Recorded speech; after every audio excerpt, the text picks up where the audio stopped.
अजीज दोस्तों, अस्सलाम वालेकुम, नमस्ते, सत श्री अकाल, जय जिनेंद्र, गुड आफ्टरनून। अजीज दोस्तों, प्रोग्राम शुरू करने से पहले मैं एक साहब का मैसेज आया है, ईमेल आई है, उसका जवाब देना चाहूँगा।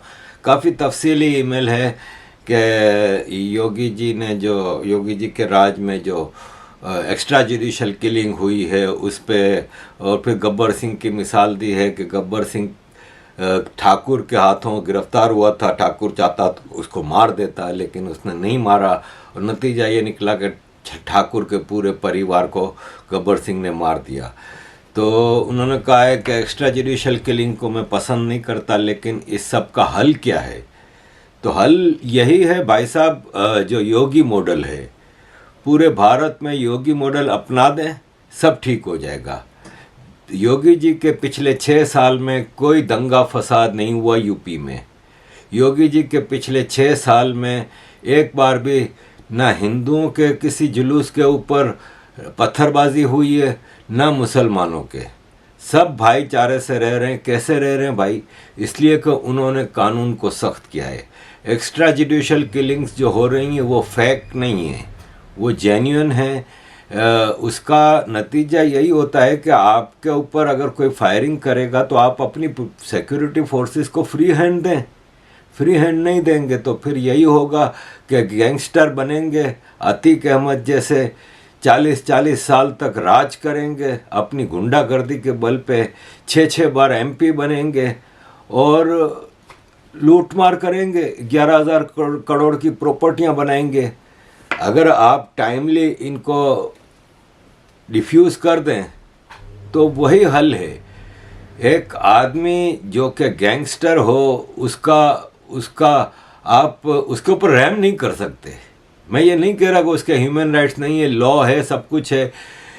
इसका जो कत्ल है ये भी जो डाला जा रहा है कि पुलिस वालों का काम था और ये और वो, तो पुलिस वालों का काम था भाई साहब, लेकिन पुलिस क्या करती, हमने सबने लाइव देखा कि किस तरह 2 आदमी आते हैं, कैमरे उनके पास थे, मीडिया के भेस में थे, आके पुलिस की मौजूदगी में उसके सर पे बंदूक रख के, मेरा ख्याल है 5 से 10 सेकंड में ये सारा काम हुआ है।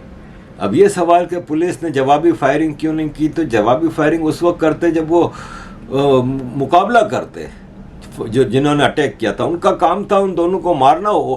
5 सेकंड में उनको गोलियां मार दी, अब उन्होंने गिरफ्तारी दे दी। अगर ये योगी जी के बंदे होते हैं ना तो गोलियां मार देते पुलिस वाले उनको, ताकि सबूत ही मिट जाए, सारी बात ख़त्म हो जाए। एनीवे, इस पे मैं पूरी एक वीडियो बना चुका हूँ और आपने देखी भी है, काफ़ी पसंद भी की है। अजीज़ दोस्तों, ईद आ गई है, हमारे यहाँ हो चुकी है, आपके यहाँ हो रही है। और ईद 12 लाख मुसलमानों का खुशियों का दिन है, लेकिन मसला ये होता है कि दूसरों के खुशियों के दिन पे ये बलवे करते हैं, पत्थरबाजियां करते हैं और रंग में भंग डालते हैं। तो आपकी ईद बड़ी खैरियत से हर जगह मनाई जाती है। इस पे आप बैठ के सोचें कि आप दूसरों के उत्सव त्यौहार को क्यों नहीं मनाने देते पीसफुली। आप जब करें तो आप लंदन की सड़कों पे अफ्तारियां करें। लंदन में एक जगह नहीं, कई जगह पे सड़कों पे अफ्तारियां हो रही हैं, नमाजें हो रही हैं, पुलिस की सिक्योरिटी में नमाजें हो रही हैं। ये ऑस्ट्रेलिया में देखें आप, इन्होंने मेन उस पर नमाजें कर रहे हैं। अमेरिका में टाइम्स स्क्वायर पे नमाजें कर रहे हैं। मतलब आपका अधिकार है हर चीज़ करने का, लेकिन दूसरों के ऊपर, तो हमारे मुस्लिम एरिया में ये नहीं करो, वो नहीं करो। अरे भाई, टाइम्स स्क्वायर न्यूयॉर्क का जो है वो कौन सा मुस्लिम एरिया है जिसमें आप बैठ के नमाजें पढ़ रहे हैं? फिर आप क्यों, क्रिश्चियन मेजोरिटी या यहूदी मेजोरिटी है वो, तो क्यों उधर जाके नमाजें पढ़ रहे हैं? क्यों आप सिडनी में ये पूरे इलाके को घेर के नमाजें पढ़ रहे हैं? दूसरों की बारी आए तो हमारा इलाका, तुम्हारा इलाका कौन सा है भाई? हिंदुस्तान से मुसलमानों के लिए अलग पाकिस्तान, बांग्लादेश बना के दे दिया था, वो इलाके हैं तुम्हारे, ये हिंदुओं के इलाके हैं। ब्रिटिश इंडिया एक्ट के तहत 2 नेशन थ्योरी पे एक हिंदुओं का देश था, एक मुसलमानों का देश था। ईद की जो चांद देखने की जो कमेटियां बनी है पाकिस्तान में, आप हैरान रह जाएंगे यार, ये गरीब मुल्क है भाई। इनके बजट देखें, इनके खाने पीने की मैं डिटेल बता चुका हूँ। 35 डिशें इस कमेटी की, जिसमें 200 आदमी एक इलाके में, पेशावर में भी हैं, इस्लामाबाद में भी हैं, लाहौर में भी हैं, कराची में भी हैं, कोयटा में भी हैं, हर जगह इनकी कमेटियां बैठती हैं। और इनका बजट देखें ज़रा। जी नाज़रीन, आज बात करूंगा आपको रोज़त हलाल कमेटी पे जो हमारी कॉस्ट आती है, जो लागत आती है, वो कितनी है। 10 मार्च 2023 को एक इजलास हुआ जिसमें 20 तकरीबन 200 मौलवी हजरात ने शिरकत की, और उसमें उन्होंने सिर्फ और सिर्फ चांद देखना था। और सिर्फ इस मीटिंग की कॉस्ट, सिर्फ उस बैठने की मीटिंग की कॉस्ट जो थी 2.6 मिलियन, यानी कि 2 करोड़ 60 लाख थी। और उसके अलावा उन्होंने नाइट का ऑर्डर, फिर नाइट को इन्होंने डिनर ऑर्डर किया एक 7 स्टार होटल में, नॉट 5 स्टार, 7 स्टार होटल में। ये मौलवी जो हैं सादी इख्तियार कर रहे हैं। वो 7 स्टार होटल में जो था 19 खाने थे, स्टार्टर थे, 19 मेन मेन्यू थे, स्टार्टर्स के अलावा थे। उसके अलावा इनके स्वीट डिशेज जिसकी थी 17 डिशेज, जिसमें टॉप पे था क्या कहते हैं, हलवा, देसी हलवा प्योर है, और ये कंपनी का ऑर्डर किया गया। और उसके अलावा ड्रिंक्स अलहदा थे। तो खाने की जो कास्ट थी वो तकरीबन 30 लाख थी 200 एम्प्लॉयज के लिए, क्योंकि हाई किस्म की लग्जरी किस्म का होटल था। उसके अलावा 7 स्टार होटल में 200 एम्प्लॉयज के लिए रूम बुकिंग किए गए, और बहुत लग्जरी किस्म की और बुकिंग की, जिसकी पर रूम जो कास्ट आ रही थी 50 से 70 हजार के करीब पर नाइट की थी। तो अब आप ये देख लें कि जो ये रोज़त हलाल कमेटी की जो लागत बनी हमें तकरीबन जो उसकी लागत बनी वो तकरीबन 4 करोड़ के करीब बन गई। उनका रहना सहना, अगर वो एक दिन मजीद रहेंगे तो मजीद होगी। ये सिर्फ अभी है जो 10 हुआ, अभी मजीद जो इजलास होना है उसकी कास्ट अलग होगी। और तो अगर ये उसका जो उनकी ईद से एक दिन पहले इजलास होगा उसकी कास्ट अलग होगी, वो तकरीबन भी आपको तकरीबन 5 से 8 करोड़ के दरमियान आपको पड़ेगी। खाना होगा, कोई चीजें होंगी, उनकी बेवरेजेस होंगे, फूड ड्रिंक्स होंगे, सब कुछ चीजें होंगे। अच्छा, इस तमाम चीजों को देखा जाए तो इनके तकरीबन 3000 के करीब एम्प्लॉयज हैं इन मौलवी हजरात के, और उसमें से जो उसकी जो लागत पड़ रही है वो हमें 750 करोड़ सालाना हमें पे करना पड़ता है। टैक्स पेयर्स की मनी है। दुनिया में और भी मुस्लिम ममालिक हैं, कभी उनको इतनी लागत नहीं होती जो 750 करोड़ सिर्फ और सिर्फ तकरीबन सिर्फ चांद कमेटी पे टैक्स पेयर कर रहे हैं। और ये हम भिखारी मुल्क हैं, पूरी दुनिया में भीख मांग रहे हैं। अगर यही पैसा साइंस और रिसर्च पे किया जाता तो हम साइंटिफिक तरीके से देख लेते, और लागत भी इसकी हाफ से भी कम होती, और हमें कुछ साइंस का फायदा भी होता है, रादर देन हम इन जाहिलों पे, इन जाहिल मौलवियों पे 750 करोड़ साल के टैक्स के पैसे खर्च कर दें, यानी कि 7.5 अरब रुपीज। तो मेरा ख्याल है आवाम को सोचना चाहिए कि इन मौलवियों को किस तरह हमने सर पे बिठाया हुआ है, कुछ भी नहीं करते, और 750 करोड़ रुपया खा जाते हैं साल का। Thank you. ये लूटमार का आलम होता है पाकिस्तान में। दुनिया के किसी देश में चांद देखने का ये सब ड्रामा नहीं होता, और किसी देश में दुनिया में 2 नमाजें नहीं पढ़ाई जाती, 2 ईदें नहीं की जाती, हर बार पाकिस्तान में ही होता है। यहाँ इंग्लैंड में भी ईद का ऐलान हुआ, कोई चांद कमेटी नहीं, कोई कुछ नहीं, कोई बजट नहीं। एक पाकिस्तान में ये होता है, सऊदी अरब में भी ये नहीं होता। उलमा जो आलिम होते हैं, मौलवी होते हैं, वो चांद देखने जाते हैं, लेकिन उनको 5 स्टार होटलों में कमरे और खाने के 35 डिशों के मेन्यू। और खैर अजीज दोस्तों, आगे बढ़ते हैं। चीफ जस्टिस ऑफ पाकिस्तान अता उमर बंदियाल ने, जाहिर है आपको पता है कि फैसला दिया था कि 13 मई को इलेक्शन कराने हैं, और 13 मई को इलेक्शन नहीं कराए तो ये गवर्नमेंट वायोलेट करेगी कॉन्स्टिट्यूशन को, जिसके तहत हम इनको गिरफ्तार करेंगे, इन पे केसेस बनेंगे वगैरह वगैरह। चीफ जस्टिस बदमाशी पे भी आ गया है। देखें, अगर आर्मी के खिलाफ किसी जेन्युइन उस पर ये स्टैंड लेते हैं ना, तो मैं तो इसके हक में हूँ कि आर्मी की इन्वॉल्वमेंट हम नहीं पसंद करते, लेकिन ये इमरान खान की दलाली कर रहे हैं। इमरान खान ने अभी पंजाब असेंबली के जो 13 मई के इलेक्शन अनाउंस हुए, जो कि होंगे नहीं, ये आप लिख के रख लें, उसके लिए इमरान खान ने टिकट देने शुरू कर दिए पंजाब में, और ये चीफ जस्टिस अता उमर बंदियाल के कज़न को टिकट इशू हुई है, जिसका नाम है फैसल खालिक बंदियाल। इसको पंजाब खोशाब से टिकट इशू हुई है। अजीज़ दोस्तों, पाकिस्तान में इलेक्शन का शोर शराबा है। मिलने गए थे DGISI नदीम अंजुम और DGMO, ये चीफ जस्टिस से मिलने गए थे सीक्रेटली, और उनको समझाया कि आप इस अपने फ़ैसले को बदलें। मुल्क के हालात बहुत ख़राब हैं, इकोनॉमी तबाह है, सोशली, पॉलिटिकली और एथनिकली पाकिस्तान इस वक्त बहुत डिवाइडेड है। इस वक्त इलेक्शन कराने का मतलब है पाकिस्तान को तबाह व बर्बाद कर देना। आप प्लीज़ अपना फ़ैसला वापस लें, बदलें अपना फ़ैसला। ये चुपचाप मिलने गए थे। चीफ जस्टिस ने उनको कहा कि मैं अपना फ़ैसला नहीं बदलूंगा, आपने जो करना है कर लें।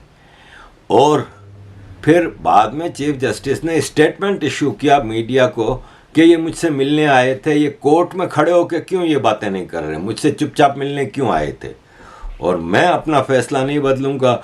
मैं साफ कह रहा हूँ कि अगर आपने इलेक्शन नहीं कराए तो आप लोग डिस्क्वालीफाई हो जाएंगे और आपके ऊपर सज़ा होगी वगैरह वगैरह। ऐसे में देखें, पार्लियामेंट ने चीफ जस्टिस के फैसले को रिफ्यूज़ कर दिया है। चीफ जस्टिस कहता है हम सही हैं, पार्लियामेंट कहता है हम सही हैं। चीफ जस्टिस कहता है आई एम पावरफुल, पार्लियामेंट कहती है हम पावरफुल। ऐसे में हमारे डिफेंस मिनिस्टर ख्वाजा आसिफ ने बयान दिया है कि पार्लियामान सारे इदारों की, यार इदारे मीन्स सारे डिपार्टमेंट्स की माँ है। पार्लियामेंट सारे डिपार्टमेंट्स की माँ है जिसने कॉन्स्टिट्यूशन को जन्म दिया है। इलेक्शन के लिए सुप्रीम कोर्ट कोई भी फैसला कर सकती है, लेकिन पार्लियामेंट ने भी फैसला दे दिया है। तो ख्वाजा आसिफ साहब, पार्लियामेंट सारे डिपार्टमेंट्स की माँ है सिवाय एक के, आर्मी, क्योंकि आर्मी सबका बाप है पाकिस्तान में, और आर्मी ये डिसाइड कर बैठी है कि ये इलेक्शन नहीं होने। इस सिलसिले में भारत के एक्स चीफ जस्टिस ने भी कुछ कहा है, जस्टिस मार्कंडे कांजू ने, ज़रा सुनिए। देखिए, एक चीज मैं आपको समझाना चाहता हूँ और आपके सारे व्यूअर्स को समझाना चाहता हूँ कि ये जो रूल है कि पार्लियामेंट इज सुप्रीम, ये रूल उन मुल्कों में है जहां अनरिटन कॉन्स्टिट्यूशन है। जैसे यूके में, वहां अनरिटन कॉन्स्टिट्यूशन है, पार्लियामेंट इज सुप्रीम। मगर जिन मुल्कों में रिटन कॉन्स्टिट्यूशन होता है, जैसे यूएसए में है, इंडिया में है, आपके पाकिस्तान में है, वहां constitution is supreme, parliament is not supreme, parliament is subordinate to the constitution. तो ये कहना कि हम पार्लियामेंट हैं तो जो चाहे करें, ऐसा नहीं हो सकता है। You have to act in accordance with the constitution, और जब आप नहीं एक्ट कर रहे हैं तो सुप्रीम कोर्ट की ड्यूटी है टू एनफोर्स द कॉन्स्टिट्यूशन।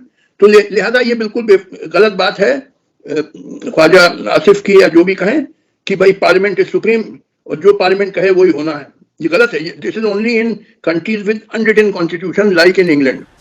अब मुख्तलिफ थ्योरीज आ रही हैं कि रिटन कॉन्स्टिट्यूशन नहीं है जहाँ पे, वहाँ पे पार्लियामेंट सुप्रीम है, जहाँ पे रिटन कॉन्स्टिट्यूशन है वहाँ पे कॉन्स्टिट्यूशन सुप्रीम है।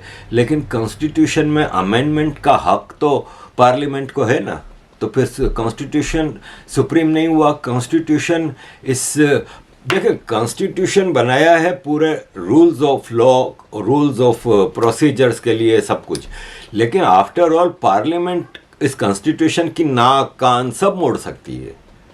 ज़ियाउल हक ने कॉन्स्टिट्यूशन को सस्पेंड कर दिया था जब मार्शल लॉ लाया था, और सस्पेंड करने के बाद जब 1985 में इसने नॉन पार्लियामेंट्री इलेक्शन कराए, नॉन पार्टी बेस्ड इलेक्शन कराए, उसमें सारे आज़ाद उम्मीदवार थे, सारे इंडिपेंडेंट थे, और अपनी मर्जी के आर्मी ने लोग सेलेक्ट करके असेंबली में भेजे, और असेंबली में पहला बिल जो पेश हुआ उसमें कॉन्स्टिट्यूशनल अमेंडमेंट्स थी, 8वीं तरमीम जो बहुत मशहूर हुई थी, जिसमें ज़ियाउल हक के मार्शल लॉ को प्रोटेक्शन दी गई थी, ज़ियाउल हक को एज ए प्रेसिडेंट एक्सेप्ट किया गया था। एज ए प्रेसिडेंट ज़ियाउल हक की पावर यानी प्रेसिडेंट की पावर्स इंक्रीज़ की थी कि वो जब चाहे पार्लियामेंट डिसॉल्व कर सकता है, जब चाहे गवर्नमेंट को घर भेज सकता है। और प्रेसिडेंट जैसे पार्लियामेंट कॉन्स्टिट्यूशन में ये होता है कि president nominates chief justice and chief of army staff with the advice of prime minister, यानी प्राइम मिनिस्टर ने जिसका नाम दिया है उसी को वो कर सकता है। तो उस कॉन्स्टिट्यूशनल अमेंडमेंट में प्रेसिडेंट को ये पावर दी गई थी कि किसी प्राइम मिनिस्टर की एडवाइस की ज़रूरत नहीं, प्रेसिडेंट की पावर है, वो चीफ जस्टिस और chief of army staff nominate कर सकता है। तो पार्लियामेंट से उस कॉन्स्टिट्यूशन की नाक कान मोड़ के सब चेंज कर दिया ना। इसको बाद में 50 बार चेंज हुआ है, मुशर्रफ के ज़माने में हुआ, फिर जरदारी जब आया तो जरदारी ने सारी अमेंडमेंट्स लाया, बिल्कुल नई। इस तरह कॉन्स्टिट्यूशन चेंज होता रहता है। ये तो पार्लियामेंट का एक फैसला है, वो समझ में आता है। प्राइम मिनिस्टर और दीगर सारे लोग बार बार रिक्वेस्ट कर रहे हैं चीफ जस्टिस से, लेकिन चीफ जस्टिस टस से मस नहीं हो रहे। और मैं समझता हूँ कि अगर मेरी अपनी जो स्ट्रगल रही है एंटी आर्मी, उसमें तो मैं समझता हूँ कि चीफ जस्टिस के ऊपर आर्मी को कम से कम प्रेशर डालने का कोई हक नहीं है। लेकिन पाकिस्तान में मसला ये है कि ये जो बंदियाल भी है जो चीफ जस्टिस, ये भी इमरान खान की दलाली के लिए ये सब चीज़ें कर रहा है। अब एक मिसाल ले लें आप कि ये हमारे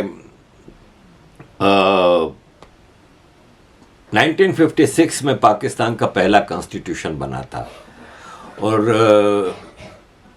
58 में प्रेसिडेंट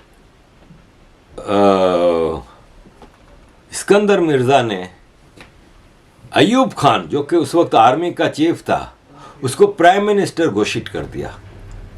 मैनकाइंड हिस्ट्री में ये नहीं हुआ कि sitting army chief becomes prime minister. अब ये सिकंदर मिर्ज़ा जो है ना, वो भी एक कंट्रोवर्शियल फिगर है। सिकंदर मिर्ज़ा, आपको पता है कि भारत की एक रियासत में मीर जाफ़र हुआ करता था, और मीर जाफ़र है ना, वो बंगाल में सिराजुद्दौला का वजीर प्राइम मिनिस्टर था, और उसको गद्दार कहा जाता है क्योंकि उसने अंग्रेज़ों को के साथ मिल के सिराजुद्दौला की सरकार वो की थी। अब ये एक डिटेल डिबेट है कि सिराजुद्दौला भी इन्वेडर था, अंग्रेज़ भी इन्वेडर थे।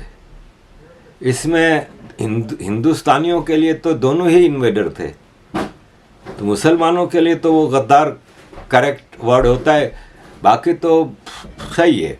तो Sikandar Mirza great grand child है, ग्रेट ग्रैंड सन है इसका मीर जाफ़र का, और ये पाकिस्तान का प्रेसिडेंट बना, गवर्नर बना, सब कुछ बना।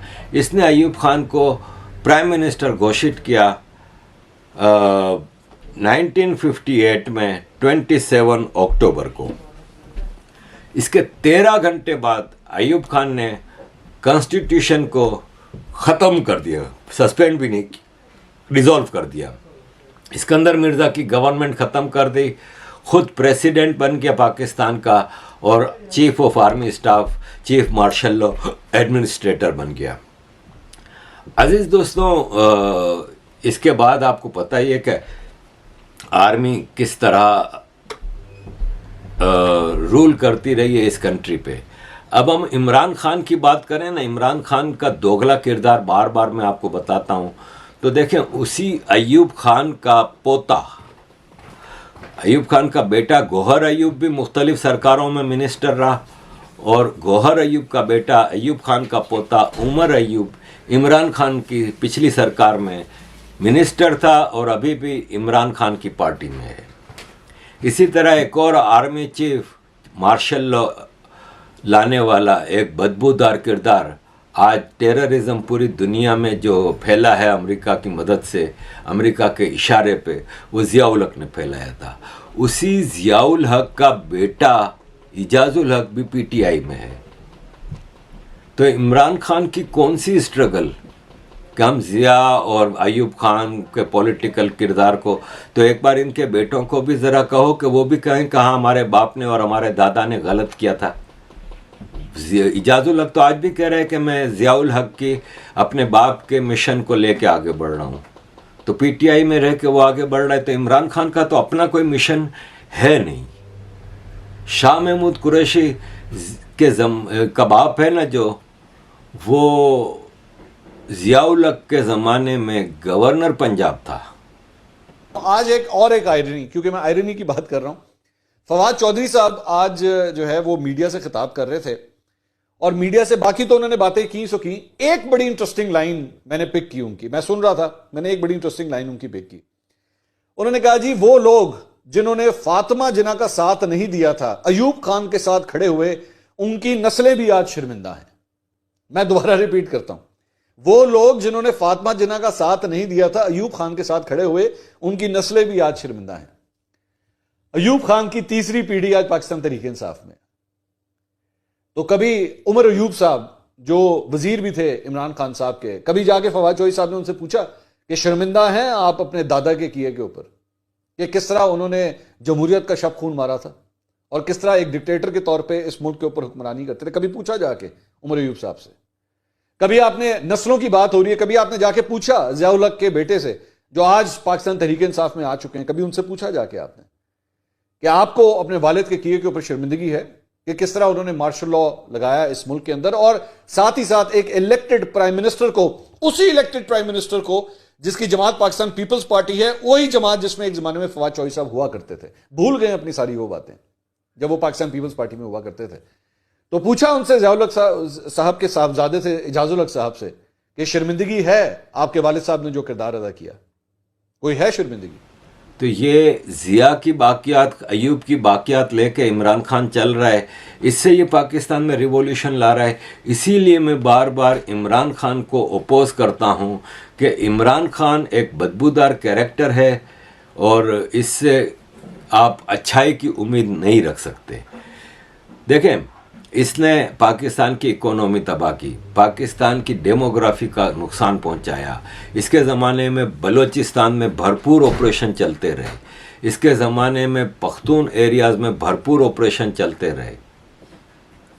तब इसको ना ह्यूमन राइट्स याद आता था ना कुछ, और अगर कल को ये प्राइम मिनिस्टर बनता है तो आप यकीन माने ये he will be more brutal, और वो इंडिया के ख़िलाफ़ भरपूर साजिशें करेगा। तो अज़ीज़ दोस्तों, पाकिस्तान में इस वक्त डेमोक्रेसी का सत्यानाश हुआ है, और मौलाना फजलुर रहमान ने भी इस सिलसिले में बात की है, और उन्होंने कहा है कि हम बंदूक से नहीं डरते और हम हथौड़े से भी नहीं डरते। बंदूक का मतलब हुआ आर्मी और हथौड़े का मतलब हुआ चीफ जस्टिस। सुनिए ज़रा।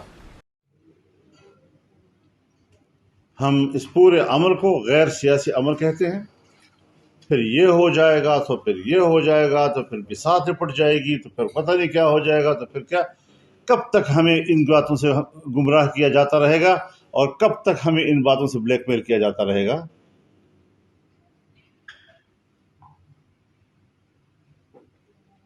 एक ज़माना था जब बंदूक के साए में हमें कहा जाता था बातचीत करो। आज हमें हथौड़े के सामने कहा जा रहा है कि आप मुज़ाकरात करें और बातचीत करें। फिर किस शख्स से हम बात करें? वो शख्स जो कहता है कि मैं इलेक्शन के नतायज आने के बाद फैसला करूंगा कि मुझे नतायज तस्लीम है या नहीं। यानी हम मुज़ाकरात इस बात पर करें कि उसको यकीन दिलाएं कि आपकी अक्सरियत आएगी। जिस शख्स ने कहा है कि अगर 2/3 अक्सरियत मेरी ना आई मैं इलेक्शन को नहीं मानूंगा, जो शख्स यहां तक कहता है कि अगर मेरी सादा अक्सरियत आई तब भी मैं असेंबली तोड़ूंगा, दोबारा इलेक्शन करवाऊंगा, इक़्तिदार की हिर्स में इस तरह की बातें करना और फिर इससे हमें कहना कि आप उनसे बात करें, ये तो पूरी सियासत की तौहीन है, ये तो पार्लियामेंट की तौहीन है। जनाब चीफ जस्टिस साहब और आपके 2 रुफ़क़ा या 3 रुफ़क़ा, मैं बराह रास्त आपसे कहना चाहता हूं कि आप इंतहाई मुअज़्ज़ज़ कुर्सी पर बैठकर हमारी तौहीन कर रहे हैं।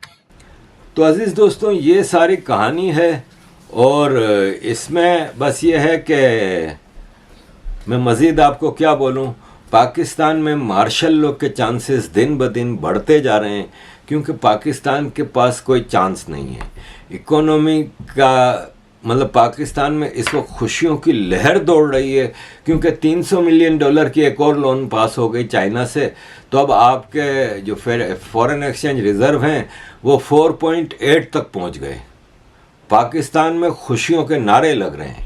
ऐसे में 3 बिलियन सऊदी अरब और इमारात से आएंगे और 1 बिलियन अगर IMF से भी आ गए, तो समझ लें अप्रैल की एंड तक अगर पाकिस्तान 7-8 बिलियन तक अपने फॉरेन एक्सचेंज लेके जाएगा, तो पाकिस्तान कब तक इंपोर्ट पे एम्बार्गो रखेगा? भाई इंपोर्ट के बगैर तो आपकी इंडस्ट्री तबाह हो रही है, हर किस्म की इंडस्ट्री फारिग हो रही है। तो आप कब तक इंपोर्ट पे एम्बार्गो रखेंगे? आपको डॉलर चाहिए होंगे, फिर आपको जो लोन्स वापस देनी है, इंटरेस्ट देने हैं, तो ये वक्ती उबाल है। वरना एंड पे आपको मैं बताऊं कि मिड मई तक पाकिस्तान के फॉरेन एक्सचेंज रिज़र्व है ना, वो $3 बिलियन तक रह जाएंगे, और वो 3 बिलियन में 2 बिलियन सऊदी अरब के होंगे और 1 बिलियन इमारात के होंगे, जो ये कहा गया है कि शोकेस में सजा के रखना, इसको खर्चा नहीं करना। बाकी पाकिस्तान तो इस वक्त जो इकोनॉमिक सिचुएशन है, पॉलिटिकल तबाही है। आर्मी को अच्छी तरह पता है कि इमरान खान ने आना है तो उसने आर्मी के अंदर उथल पाथल कर देनी है, और ये इस वक्त आर्मी अफोर्ड नहीं कर सकती। फिर ऐसे में दूसरी जो पार्टी, बाकी सारी पॉलिटिकल पार्टीज़ हैं, जिसमें ये मौलाना फजलुर रहमान की है, नवाज शरीफ की है, बेनज़ीर भुट्टो की पीपल्स पार्टी है, अब तो वो जरदारी की पार्टी हो गई है, और MQM है, बलूचिस्तान की बाप पार्टी है। ये सब का सा इमरान खान ने जो काम करना है, क्योंकि वो फिर पावर के साथ आएगा।